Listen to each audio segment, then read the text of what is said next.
叶晨与林婉儿抵达北欧的时候，正是当地时间的下午3点。虽然北欧早已入冬，但温度并不算低，相比金陵还要暖和一些，体感的温度比预想的要更加舒适。只是北欧的纬度非常高，北半球冬季来临时，日照时间相对短了许多。此刻虽然才刚刚下午3点，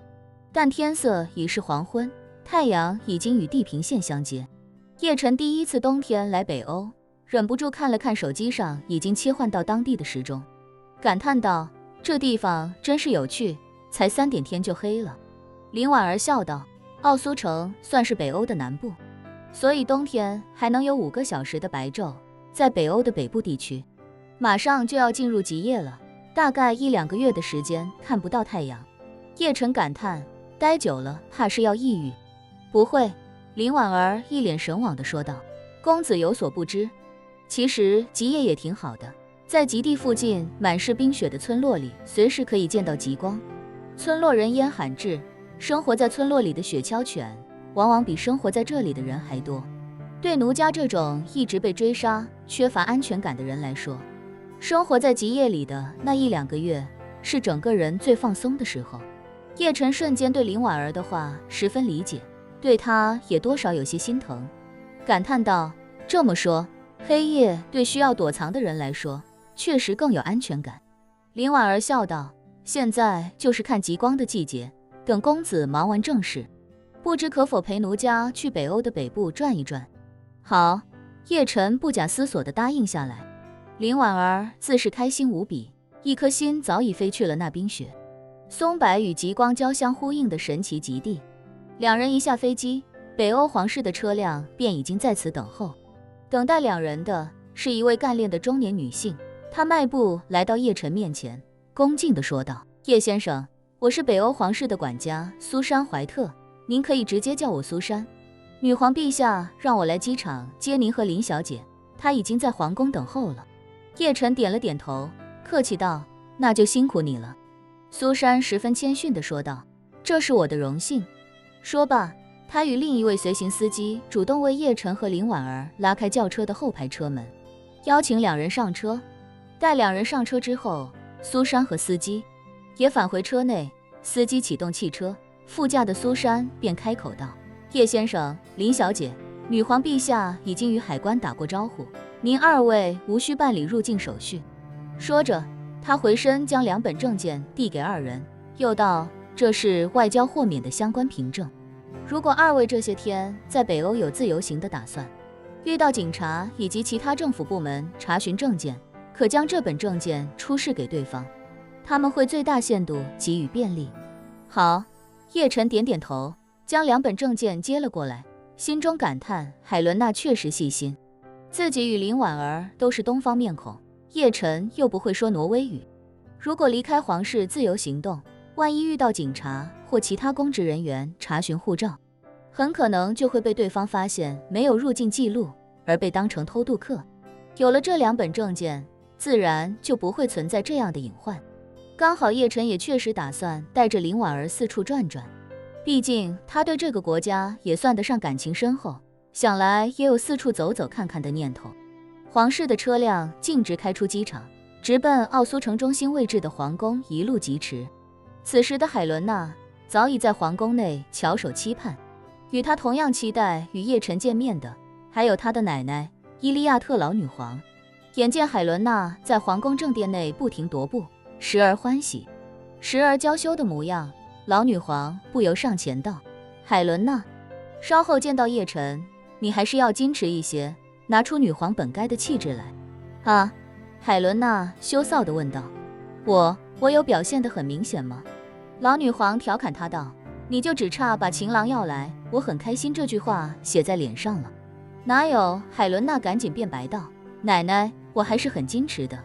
老女皇看得直摇头，叹气道：你平时是很矜持，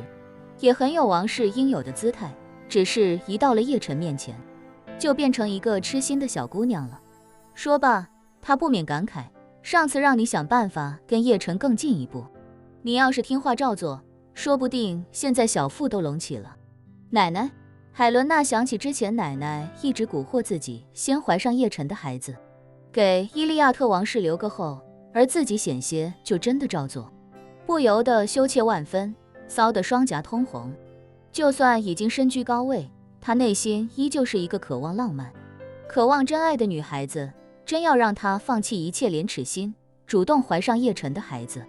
她实在难以下这个决心，而且更不知以后该如何面对叶晨。于是她急忙道：“奶奶，叶先生对我们恩重如山，您能从昏迷中苏醒，我能继承皇位，全仰仗他的帮助。我希望我们伊利亚特皇室能够与叶先生保持长久的友好关系，这样对您也是最好的结果。若是您几年之后身体抱恙，凭借这些年的友好关系，我还能厚着脸皮去找叶先生为您求药，而我相信以叶先生的为人，也一定不会拒绝。但如果因为我们的小动作导致双方有了隔阂，再想找叶先生求药，恐怕就没那么容易了。”老女皇神情一凛，也琢磨出其中的微妙。华夏人很多时候讲情分多过讲利益，如果伊利亚特皇室持续与叶晨维持良好关系，以这个情分在，如果自己将来身体再有什么问题，像海伦娜说的，叶晨定然会施以援手。想到这，他立刻恍悟，开口说道：“海伦娜，你考虑的比我更加周全，就按你自己的打算来吧。”说着，他又忍不住低声提醒：“你现在才20几岁，要孩子的事情确实也不算10万火急，但是40岁之前，说什么都要把这个问题解决掉。否则的话，你不着急，北欧这么多爱戴你的民众也会替你着急的。”海伦娜点点头，这不是还有10几年呢吗？不着急。说话间，侍卫长迈步走进正殿，高声对海伦娜说道：“女皇陛下，客人已经进皇宫了。”海伦娜瞬间欢欣雀跃，连忙托起裙摆，快速向着殿外走去，口中对侍卫长说道：“通知所有人回避，没有我的传令，不得靠近。”“遵命，女皇陛下。”此时，叶晨乘坐的车辆一路驶入皇宫，来到正殿前的广场。车辆刚刚停稳，海伦娜与老女皇祖孙2人便已经迎了出来。叶晨与林婉儿下了车，海伦娜便走上前来，恭敬地说道：“叶先生，欢迎您再次来到北欧。”说罢，他看向一旁的林婉儿，笑着说道：“这位一定就是林小姐了吧？”林婉儿甜甜一笑，微微躬了躬身，道：“民女林小婉，见过女皇陛下。”海伦娜不知林婉儿底细，只听叶晨说随行的是一个非常喜欢北欧的妹妹，便带着来见见世面。此番一见，年龄确实不大，看着也就17、18岁的模样，只是这女孩长得属实漂亮，一颦一笑，一举一动，都有着说不出的尊贵。海伦娜自己便是皇室出身，能看得出林婉儿身上非凡的气质，绝非一般人家的孩子所有。而且她中文虽然不错，但还真不知民女2字是什么意思，以为只是华夏某种自谦的说法，于是便主动向林婉儿伸出手去，微笑说道：“林小姐并非北欧子民，又是叶先生的妹妹，跟我不必这么客气，更无需行礼，叫我海伦娜就好。我看林小姐应该比我年轻，如果不见外的话，叫我姐姐也没问题。”林婉儿稍稍一怔，随即看了看叶晨，又看了看海伦娜，笑着说道：“这样也好，海伦娜姐姐。”海伦娜见她笑时靓丽动人，小酒窝如灌满了酒，让她一个女人都有些沉醉其中，心里对这个小姑娘也煞是喜欢，忍不住轻轻摸了摸林婉儿的头顶，真如大姐姐般宠溺地说道：“小婉妹妹就把这里当成自己的家，姐姐让人准备了晚宴，咱们现在就去宴会厅。”叶晨见海伦娜摸林婉儿头顶摸得自然，心里不禁感慨，要是海伦娜知道林婉儿已经快400岁了，不知心里会作何感想。林婉儿也没想到海伦娜真把自己当成小姑娘一样，被人轻轻摸头顶这种事，她已经几百年没有经历过了。不过她惊讶归惊讶，倒是不觉得有什么冒犯，毕竟她也看得出海伦娜的友好和热情都是真诚的，没有半点作假，心里对她的印象也非常不错。于是她悄悄看向叶晨，趁没人看到，偷偷吐了吐舌头。